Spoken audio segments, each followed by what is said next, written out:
You're listening to the Identity at the Center podcast. This is the show that talks about identity and access management and making sure you know who has access to what. Let's get started.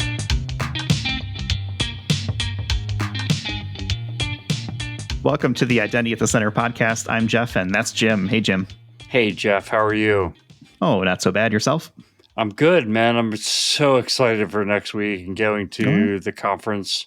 And I've gone through the Gartner Conference Navigator app, set up my agenda, and looking forward to talking about it a little bit. Have you ever been so excited to go to a Gartner conference? I think I get pretty excited every year, right? Because it's just every time it's going to be, a new interesting set of events that take place and people to meet. And I mean, yeah, I get jazzed about that. I think I'm kind of a social person, right? So this whole pandemic thing for me kind of stunk, like being at home and not seeing people. Now, I will say that, I think everybody, you ever meet somebody who says, "Oh, I'm an introvert," and you're like, you're one of the most extroverted people I've ever met. Myself, but I think everybody's got like a little bit of both in them, right? They can be extroverted when the mood strikes if they're truly an introvert, or if they're like truly an extrovert, they still have that side of them that likes to go camping or backpacking or doing something that is away from people. Mm-hmm. And so I'd say I'm a classic extrovert, but I've got an introvert side to me. And I think during the pandemic, I kind of crawled into that and spent a lot of time like doing things that I like doing by myself or that weren't social in nature. But now I'm like super excited because there's this conference. We're looking at some additional conferences in the future, getting out there and meeting people. With whatever people are comfortable doing, with shaking hands, fist bump, elbow bump, waving from across the room, whatever they want to do, I'm good with the that. Subtle nod of recognition. Hey, Yeah. The head uptick, that kind of thing. Yeah, I'm never comfortable with that though. It's like I always think like, well, did they see it? Was it right? Did I nod my head? The eye contact is very important for that one. Like that's how you know. Yeah, that's a good point. But yeah, I'm excited about that. I'm also excited. I mean, it's funny when you talk to people about Vegas. Everybody has an opinion, right? Nobody's neutral on Vegas. So either people love going there, and people love it for different reasons. Like you and I, we're not gamblers. We're not like, I'm probably more of a partier than you, but I don't really go there to go to the nightclubs or whatever. But, obviously all those things are there. You got the shows, you got tons of nightlife, but I also kind of just feel like no matter what you're doing, you feel like you're doing something. Yeah, it is like a jam-packed event. I feel like this is so normally I go for educational and maybe some networking and kind of things like that. And I guess if you're listening to this, Gartner's already in flight because I'm not sure if I'll put this out a day ahead of time than we normally do on Monday, or if it will actually be on Monday. But Gartner starts August 22nd, runs to the 24th, so that Monday through Wednesday. We normally publish on Mondays. We'll see if I have time to get this out. Maybe I'll do it the night before or something like that. But yeah, Gartner's in full swing already, most likely, if you're listening to this, or it's already passed. I'm looking forward to it. I think this year I'm going with a little bit of a different lens. I'm actually going to work. This is not a joyride by any stretch, although I do enjoy the topic, obviously. Otherwise, we wouldn't be doing a podcast for 3 years around this. So the topics seem to have a pretty good spread, too, across the spectrum from identity perspective. I know they've got a bunch of different tracks. They've got a bunch of different topics. The tracks are IAM vision and strategy, governance and PAM, access management, authentication, emerging IAM technologies, which personally I find out was interesting, like what's next, right? Coming down the pipe. So there's those. There's different topics like analytics, BYOI, and decentralized identity, which I don't know. I'm still not sold. I get the concept, and I think there's something there, but I don't know if we've necessarily reached product viability yet in that space for the mass market. But we'll see. That's kind of one of the things I'm looking at. And of course, you got cloud, customer, IGA, I think the IAM leadership side of things, right, being able to run programs or things like that. MFA, obviously, privilege access again, and then security and privacy is sort of like a topic spread. So I feel like there's something for everybody. And I know that you and I have been looking through the agenda itself and sort of building out our agenda through the conference navigator that Gartner provides. Which, hats off to Gartner. They know how to run a conference. Right, this is like one of their breads and butters is doing these types of things. But they've got the app, make it real easy to kind of plot out your day and have kind of everything at your fingertips. I don't know if you noticed this one thing though. I don't remember seeing this in previous years, but when you install the app this year and you sign up for it and go through your things, it asks you for permission to find other devices on the network and using Bluetooth as well. So I'm guessing that they have some sort of Bluetooth beaconing that helps guide you to your sessions, because we all know Vegas can be a maze sometimes. So it'll be interesting to see. I'm gonna nerd out and kind of test it out and see how that actually works. But it's not dissimilar to what Apple does in their stores, where they have Bluetooth beacons, or other vendors like Best Buy, for example, in the United States, using your phone and using Bluetooth beacons to basically guide you through to where you should be, or in the general area at least, which I think is kind of cool. Yeah, wouldn't that be cool? I mean, I think everybody's kind of like afraid of the future where it's like, oh, you're walking somewhere with your phone, and we've got these advertising stations like, hey, make a left and we'll give you 10 cents off of a grande latte. Um, but yeah, I mean, to your point about Gardner knowing how to put on an event, um, I'd say that in my history of going to Gartner conferences, and I don't go every year, but I've been to probably 7, 8, maybe 10 of the Gartner conferences over the past 20 years.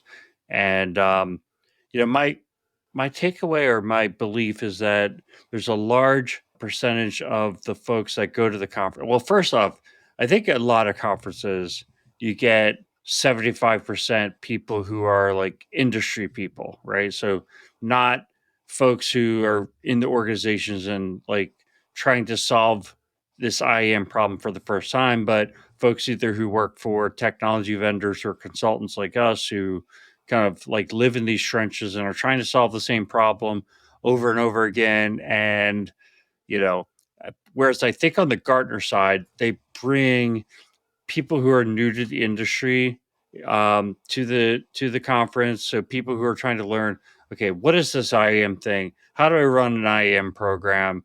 What what does it mean to do IGA, or what does it mean to do access management or privilege access management? So I think that kind of brings a cool perspective and a cool aspect to this conference that I'm not used to running into at other conferences. One of the other things I was kind of thinking about as you were talking about like the different tracks is I think with a lot of conferences that are smaller, you might have two tracks, like a technical track and a business track or a leadership track or something like that. And what I tend to find myself doing a lot in the kind of conference setup is, sticking more with one track. And I think that's almost like either encouraged, or the way they stagger the sessions, it makes it hard to go back and forth. I would say with Gartner, the tracks are almost like theoretical tracks in my mind. Like Yeah. that, I don't feel like I have to kind of stay in my lane. And the approach that I take is I like to bounce around. I like to get a bit of a taste for each of the areas to see, okay, what's happening within that area? What sessions kind of resonate with me specific to that area. So just to preview, because I think we're going to kind of, what I'd like to do is kind of go through my agenda, at least for the first day of the conference. But, um, I've got a session that I'm doing, which is the Magic Quadrant for access management. But I'm also doing a session on best practices for running a privilege access management program. Now, it's not that I haven't read the Magic Quadrant for access management or that I've never set up a privilege access management program. I've done both of those things.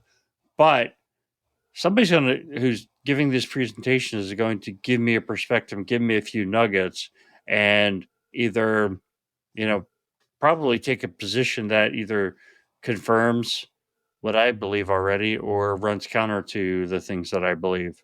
And so I think that's one of the great things about being in these sessions is to challenge your thinking. Well, I think there's a good variety. I think like you and I have different probably objectives at a high level, right? For each of these. I think obviously the main objective is like get smarter, better, faster, stronger, right? Sharpen the saw, as you like to say. Um, I think of I think about it from the roles that each of us play in our day jobs, right? There's differences there even. So building an identity practice, giving identity advice to people, right? You've got to be like on top of your game and really kind of you're supposed to be the expert on everything that ever happened in the identity world, whether that's a realistic, expectation or not.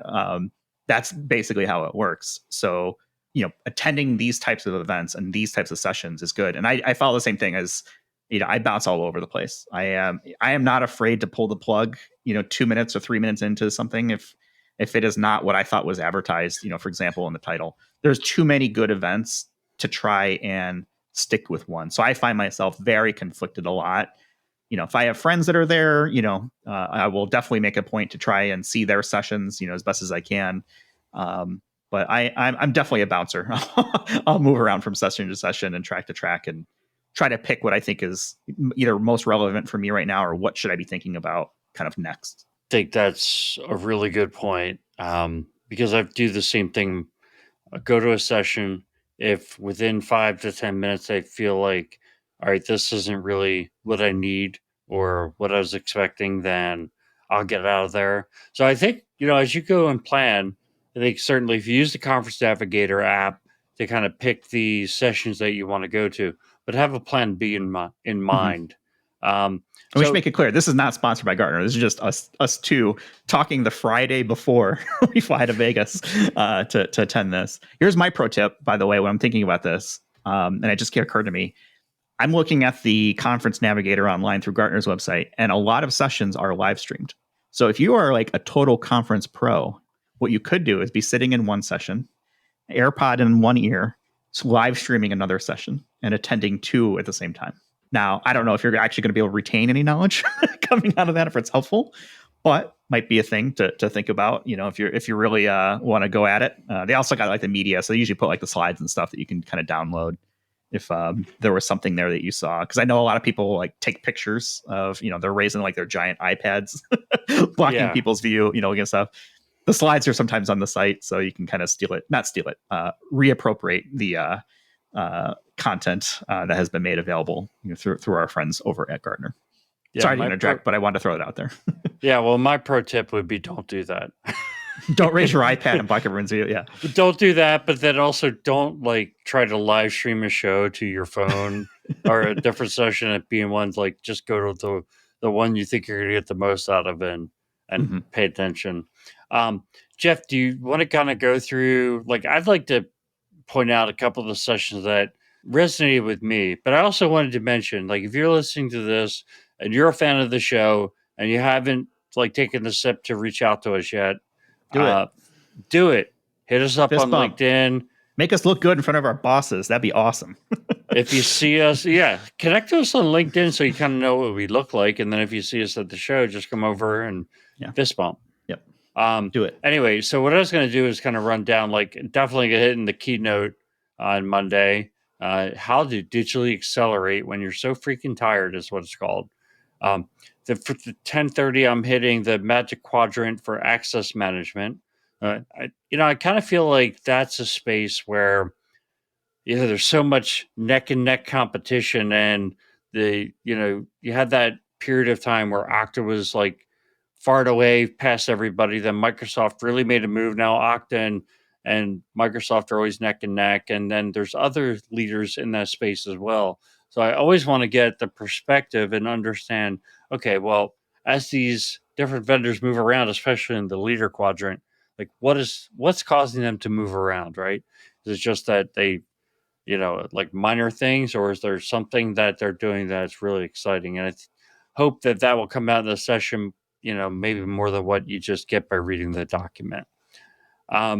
The next session I have is called Top Cybersecurity Trends. So this is an area where, I feel like there's some emerging technologies that are coming about. Like the one that, like blockchain.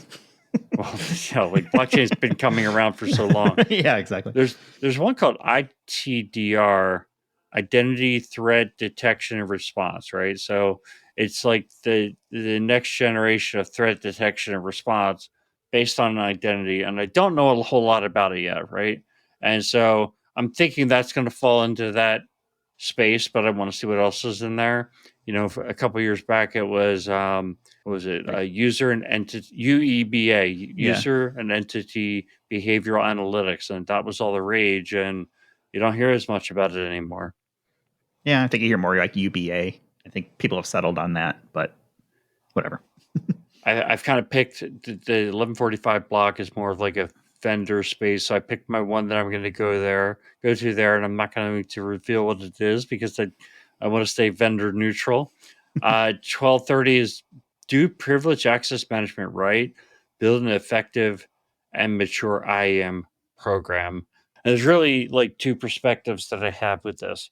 One is, when it comes to privilege access management, I don't think it's something that you can do to your users. Like you can say, okay, you administrators, you're going to have to start using this privilege access management tool, whether you like it or not, because I think you can meet so much passive resistance that it'll make the thing not work well, right? It'll fail.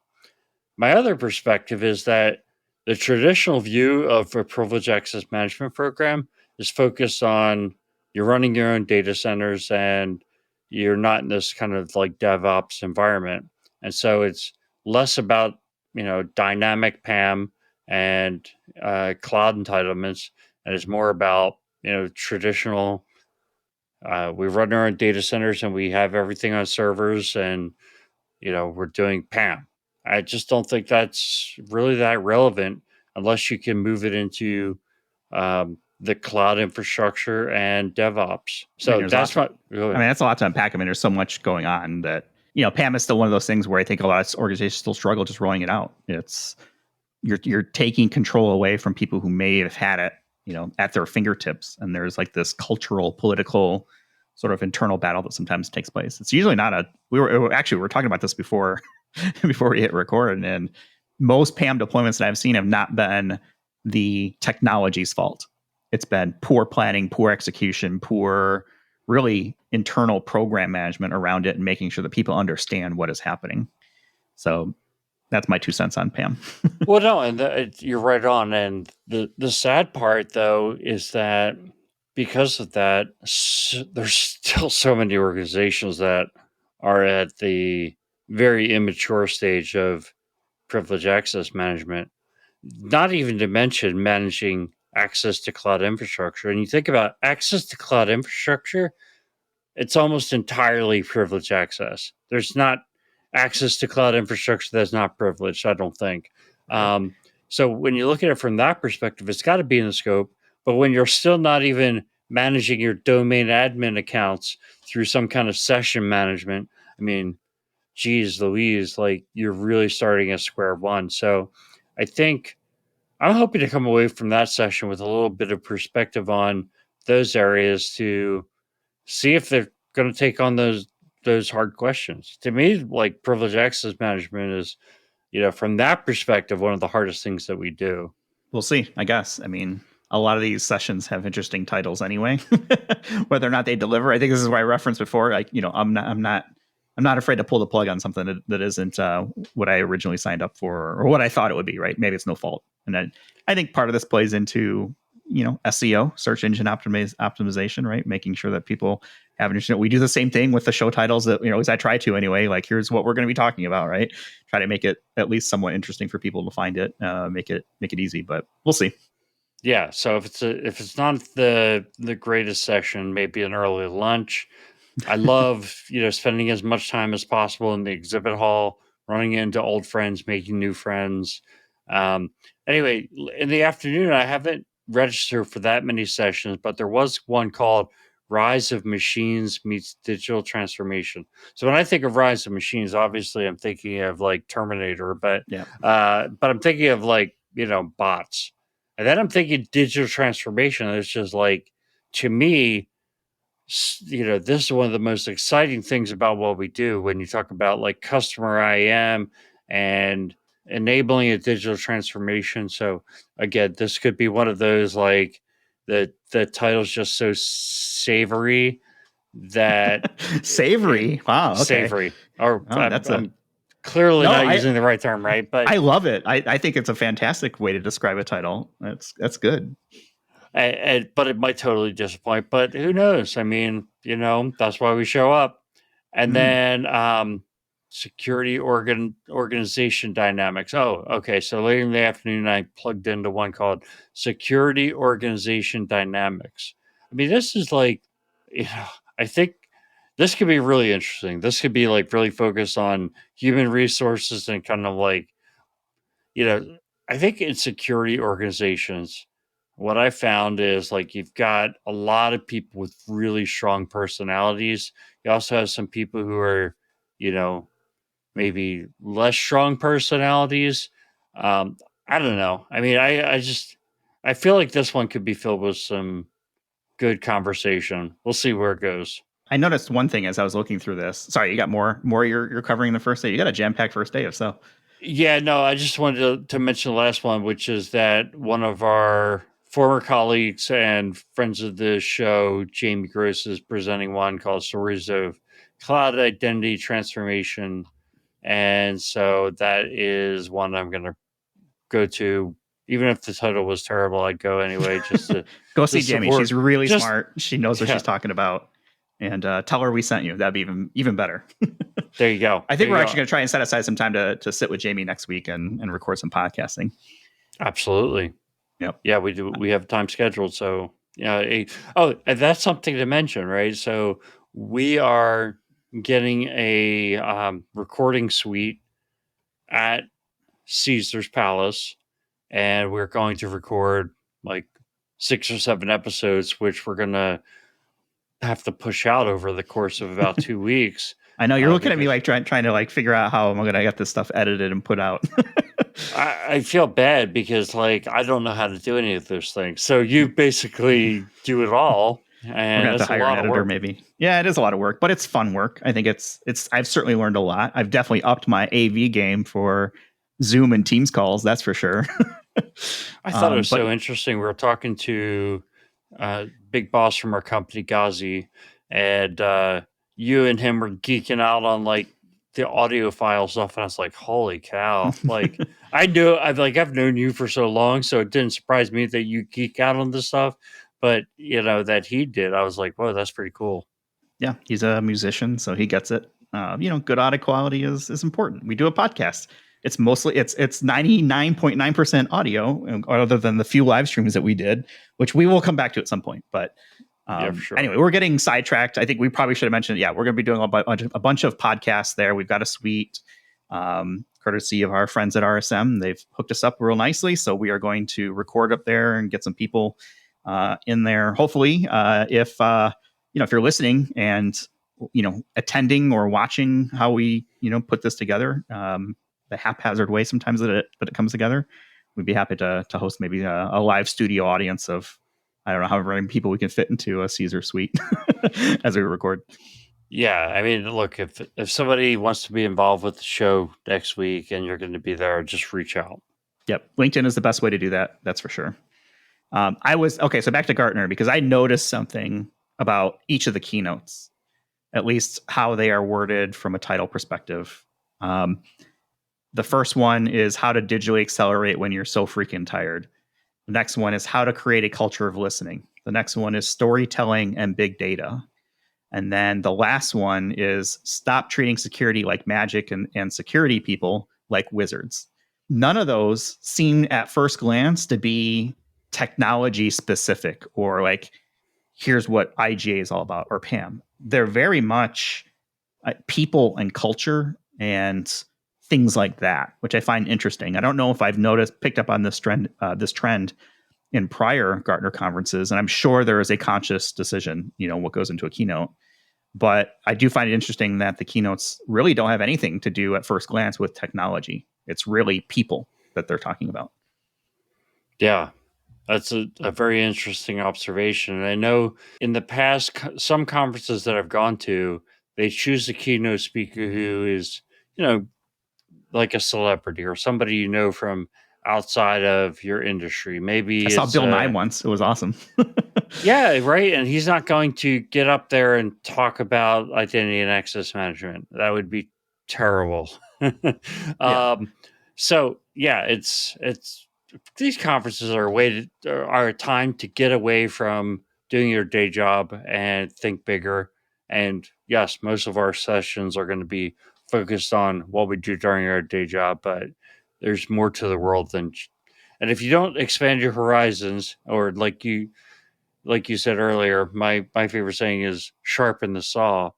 If you don't kind of like expand the way you think, then how are you going to grow as a person? Yeah, you're gonna stagnate. You're gonna get left behind. If you're not first, you're last, as Ricky Bobby always used to say. If you're not first, you're last, baby.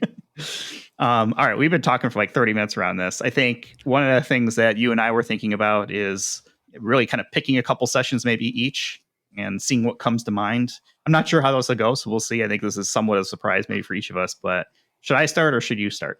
Let me start. So the Okay. first one that I picked was a Monday at 11:45 session called. So what we're doing is we're going to pick just the title. So it's like a salacious title, something where like if you Savory took title. that savory title, if you took the title, you could put it at the top of a blog post and then just start writing a blog. And so we're going to throw it out there and like start verbally writing your blog, I guess. So how the first one I have is Monday 11:45. How to avoid common IGA pitfalls and deploy successfully. So what comes to mind with that? How to avoid it? I think planning, setting expectations, managing the timeline, and making sure that those things are realistic. Obviously, selecting the right technology for the use cases, communication with all the different teams, even the ones that you think maybe they shouldn't be involved. They probably are. Bring everyone to the table, make sure everyone understands it. I think if it's the planning side of things is probably where most of the issues occur. I think this is another situation where it's not necessarily the technology's fault per se. You should know what you're getting into from a capability standpoint, but then it's really upon the organization and the people that are executing the deployment of any sort of service to make sure that the planning is there, the communication's there, the expectations are managed, all the things that goes along with really launching any successful, project. It doesn't have to be identity specific. I think these are best or maybe leading practices or ideas, and you would hope that more organizations would have that mindset, but not every organization is successful at these, and unfortunately, and that's just the reality of the way things work sometimes. That's what I think of. It's great. The great Frank Villavicencio wrote an article, The Top 10 Pitfalls of an IAM Program. That was his blog. I updated it. You updated it. We had him on the show. He called passwords the herpes of IAM. Yep. But, that top 10 pitfalls we referred to so many times over the years of an IAM program. And the one that always popped out at me, I could always remember, was too much too soon. So I really feel like when you're going into an IGA deployment, it's like you have all these things you want to accomplish. You've got to get kind of that minimally viable product stood up. You've got to make that the target and get something into production in 6 months or less. And so that's what I'm going to say is one of the biggest pitfalls. So Deployments are hard. What's that? Deployments are hard. I mean, they just are. Right. So you're right. They're hard. So what you have to do is avoid making them harder by making decisions like, oh yeah, we can't live without this neato feature. Yeah. All right. One I picked out was Cybersecurity Mesh Architecture 101. What comes to Jimmy Mac IAM's mind when you hear that? I think that, where we probably start is the term identity at the center. So kind of the mesh is like all the parts and components that go into the architecture. But whenever you have a mesh, I think you still have to have something at the center. So it's the identity management component and how it integrates to the detection and response, the DLP, the um, uh, other other tools. But I'm drawing a blank here. But the all the other components that go into your overall cybersecurity architecture that are not like your traditional IAM pieces. Even though I do think, look, some of the parts and pieces are things like privilege access management as well. Um, so that's what comes to mind. It kind of strikes me as like really part of the zero trust movement, right? Identity is such a core component of it, but it's not the only component. I mean, there's much more to it as well. Network segmentation, micro-segmentation, things that are, yes, identity, but maybe tend to fall more into like networks and network management, that sort of thing. But I see it as, like you mentioned, it's this fabric that stretches across a whole bunch of things. I know there was a session, I think, around identity fabric, for example, and we've had a conversation about that in the past with, I think it was Jerry Gable from Strata.io, where we talked through identity fabrics. But I see it as the coordination and linking of multiple security technologies together rather than being run as silos. And we have our IGA solution over here, and this is what it does. And then over here we have this detection, response type thing that is working. And then over there we've got some sort of vulnerability scanner that is doing its own thing. And I think the idea is to kind of pull things together. At least that's what I'm thinking. Yeah. How that works in the real world, not my expertise, but at least the coordination, if not direct linking of some of that stuff. We've seen some of the vendors have alliances where, plays well with, one PAM vendor plays well with another IGA vendor who plays well with another access management, vendor, like those sorts of scenarios. I think that's what I think about, but that's one that I picked that hopefully I'll get a chance to pop in on. I think that whole idea of like a security mesh is that there's not one product that you just turn down and like, oh, I bought security for my network. It would be great if that's the case. I mean, even like the conversation we had the other day about managing identity in the cloud. It's not like you just take your traditional on-prem and it provides 100% solution for this multi-cloud environment. If it's one of the hardest problems that our industry is trying to solve right now is how to manage, especially non-human accounts in the multi-cloud, cloud-based infrastructure environment. There's not one product that you just like, oh, we just bought that product and now we're good. Yeah, despite what vendors will tell you. They're really good at solving specific issues, but there is no one thing to rule them all. Well, that's why I think, having like we've always been big proponents of vendor agnosticity because still are. We always have been, we still are. And I think that my motto is a product is not a strategy. We're this product and that's our strategy. No, you need to have a strategy. Strategy is going to be people, process, and technology. Yeah, I mean, couldn't have said it better myself. What do you got for me next? I got the next one for you is a session Monday at 11 called Connect Business Value and Identity Management. How do you connect business value and identity management? You can't. There's no value at all. It's totally just, useless. Connecting business value and IAM. Well, I mean, I think there's three different buckets that I would put it into. The first, the obvious one that might be out there is risk reduction.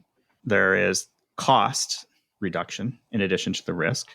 And then I think about user experience. Usually there is some benefit of all three to doing identity. At least that's nirvana, right? Not every identity investment is going to touch on all three, though. You might have back-end plumbing that is really nothing to do with the user experience, but it reduces your risk or reduces your costs. Conversely, you might have something that is purely cosmetic, right? And it could be as simple as like, hey, we need to like rename our AD roles because they're written by somebody in IT who didn't, label them as business friendly. That's purely cosmetic. You already have the tools and stuff behind the scenes, but you're making it easier for people to use the service that you've put, and it has downstream effects. Easy to request, easy to recertify, for example, right? Things like that. So I think of those three lenses when I think about whatever the name was you just mentioned, which I already forgot. Connecting business value and identity management. That's right. Mm-hmm. And yeah, I mean, it's all about the return on investment and how you can show that. And sometimes some of the things with identity management are hard to turn into kind of objective measures and dollarize the savings, because I think, I've always kind of, like, for as long as I've been in IT, run into the obstacle or the objection that, well, we don't want soft dollar savings. Like, who can I fire? In other words, I want to drop costs by a salary, by a head count. And it's like, these IT projects don't always do that, right? But if you think about how IT has changed our efficiency and how much we can get done in just the past 20 years, it would have never happened if we didn't make all these investments over time. And it's absolutely critically important. If you were still running the same technology footprint that you ran 20 years ago, you'd be out of business by now. And so, return on investment, I think, is sometimes hard to turn into a hard dollar analysis, but ultimately that's what we're often challenged to do.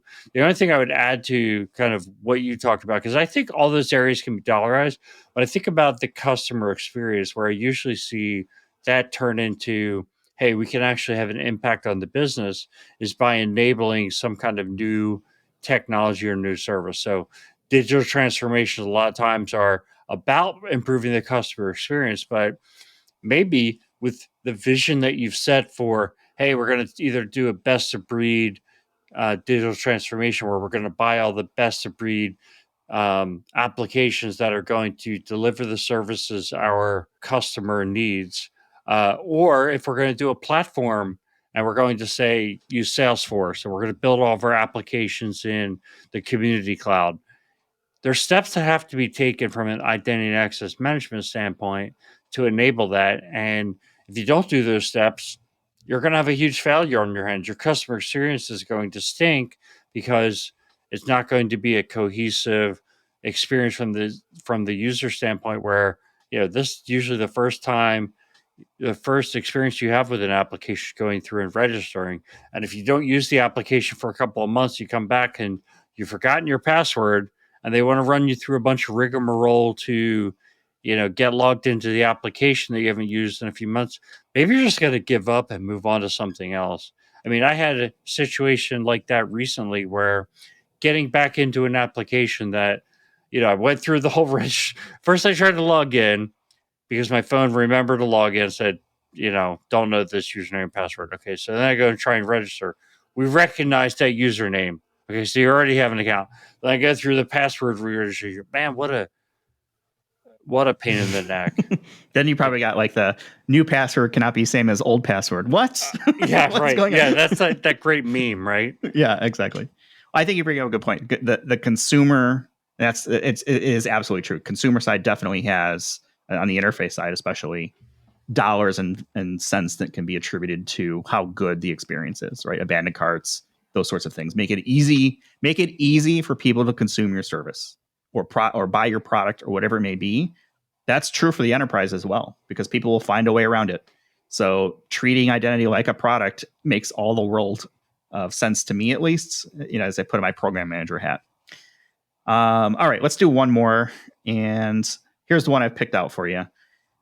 Defining the problems, the need for next gen IAM. Problems, the need for next gen IAM. Say that one more time.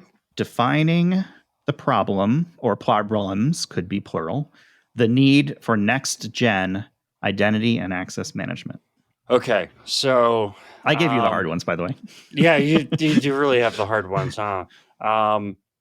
So I think of like last gen IAM, and I think there are a lot of companies that are still on old gen IAM systems, where they haven't moved to an IGA perspective. So in other words, if you still have a system where the idea is like, we're going to start here in the middle, we're going to provision access from the middle to the applications, and if you can't do that, they're out of scope.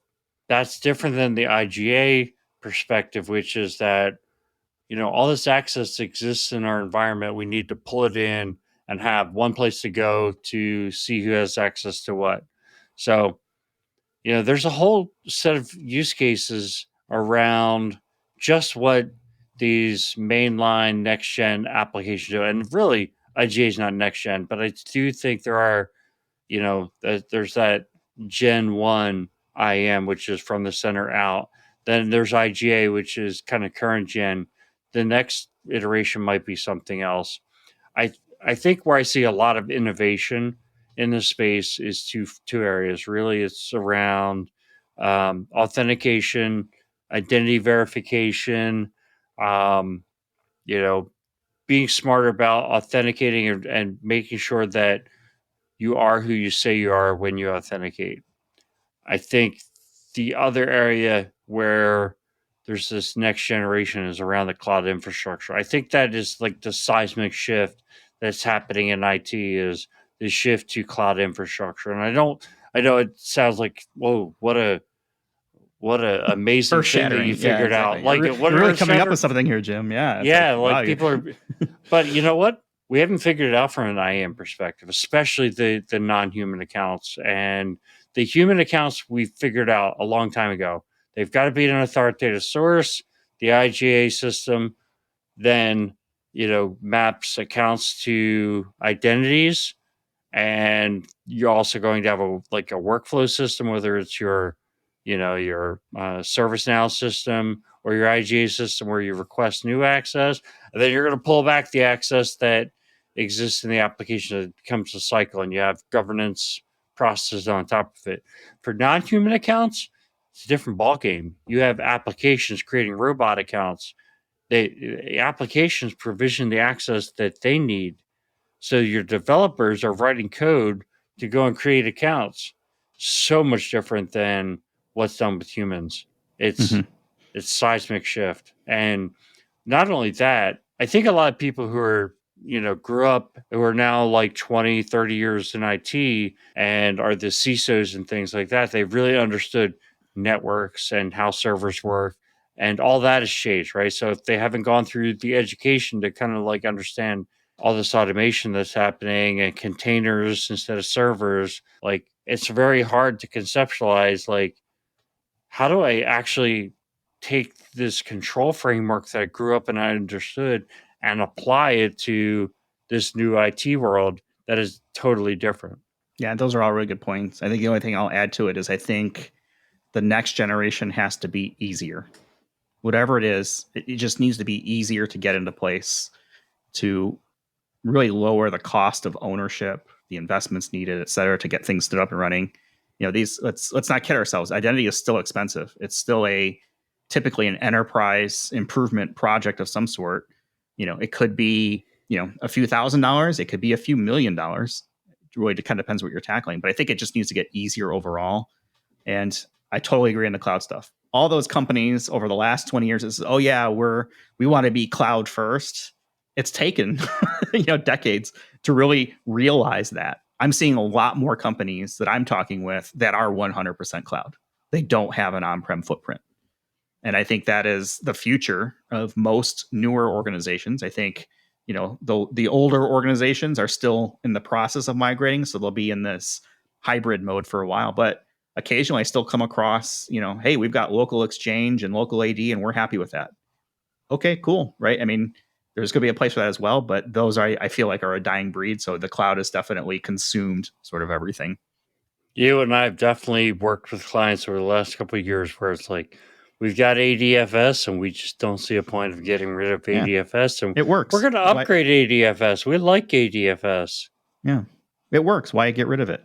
Well, even Microsoft isn't pushing ADFS. That's why. Yeah, but if it works, why replace it? There is no business justification for it other than it's not strategic at some point. But if it works, it works. That is it is what it is. All right, let's start to wrap up. I came up with a variety of stupid lighter notes to end on. So we're done talking about IAM, right? For anybody who tuned in for IAM talk, right, it's done. Now we're about to get a little bit stupid, but this is the fun part for Jim and I. I'm going to pick the first one that I want to go with. Is Jim? This is a question for you, and I will be happy to answer it as well. But is cereal soup?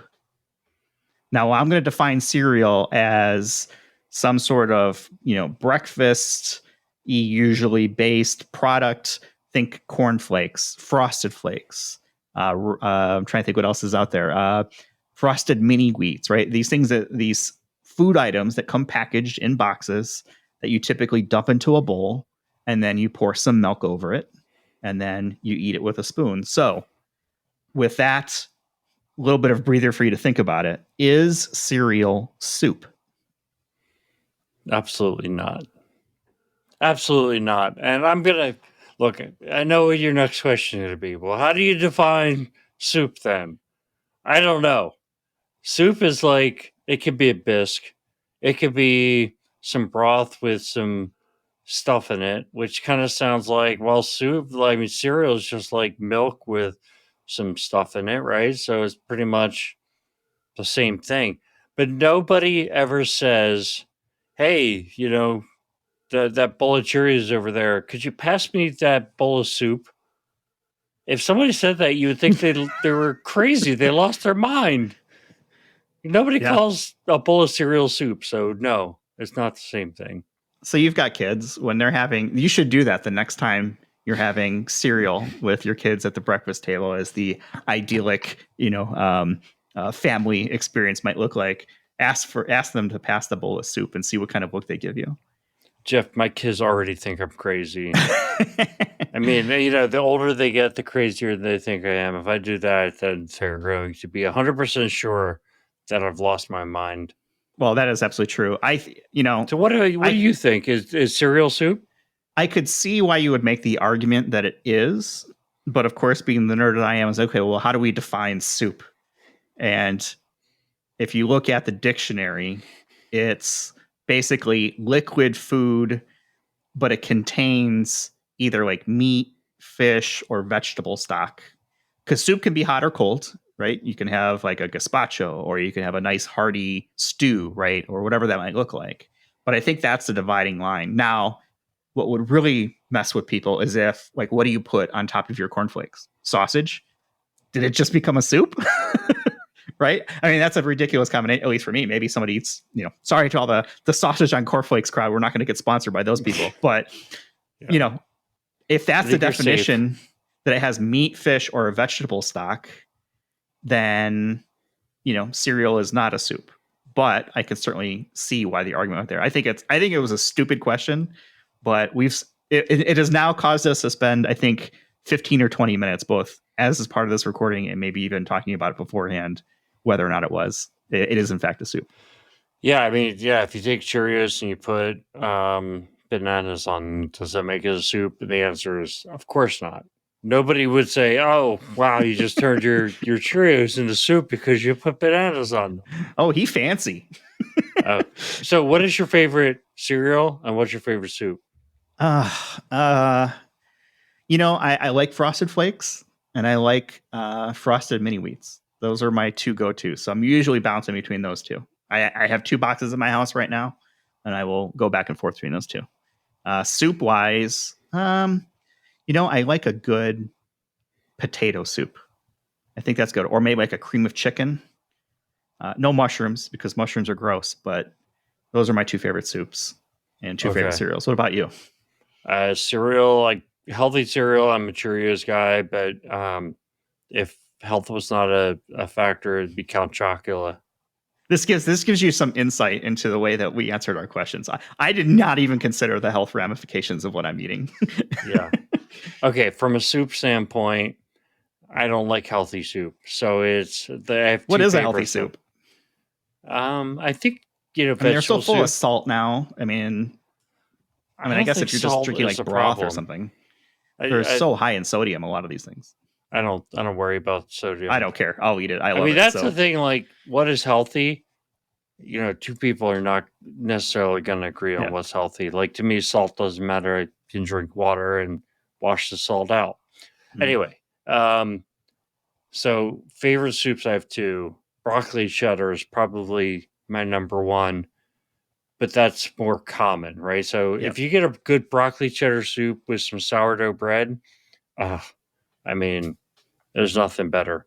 But then a good lobster bisque with like chunks of lobster meat. Wow. That's not my Yes. jam. That's Oh, not for me. I don't know that's what it is about beautiful. seafood. I only like shrimp pretty much, but warm soup bisque just doesn't do it for me. Yeah. So, I forgot to tell you one of my other favorite things about Vegas is the buffets. So there's a buffet at the Cosmopolitan, which is Wicked called Wicked Spoon. Spoon. Yeah, Mhm. wonderful. And That's then there's good. another one at Caesar's Palace. The Caesar one is really good. Was it the Bacchanal, I think? Yeah, the Is that what they call it? Bacchanal. It's like I think that's the $75 best a one. person. I It's think it's the expensive, best but one. it's they have the best buffet. So if you're looking for dining suggestions and you don't care about your waistline, go check out the Bacchanal. Shameless plug for food. You can always diet when you get home. Yeah, exactly. You're on vacation. You're in Vegas, right? Might as well live it up. All right, let's go ahead and call it for this week. Wow, 53 minutes as I'm looking at the clock. Who would have thought that a Gartner preview could last that long? But here we are. We are looking forward to seeing folks out at Gartner. If you're listening to this and you're at Gartner, again, please don't hesitate to come up, fist bump, leg shake, whatever the right greeting is that you feel comfortable with. We're happy to do it. And like I said, if you are interested in attending a taping of a podcast or whatever, hit us up on LinkedIn. We'll try to see what we can do to make that happen. But in the meantime, we'll go ahead and wrap it up for this week. You can find us on the web, identityatthecenter.com. We're on Twitter at IDC Podcast, which I did tweet today that we would be out there. What has 4 thumbs and is going to Gartner? These guys. So we'll see folks out there next week. And that's pretty much it. So we'll go ahead and leave it there. Thanks, everyone, for listening. And we will talk with everyone in the next one. Thanks for listening to the Identity at the Center podcast. If you like what you heard, don't forget to subscribe and visit us on the web at identityatthecenter.com.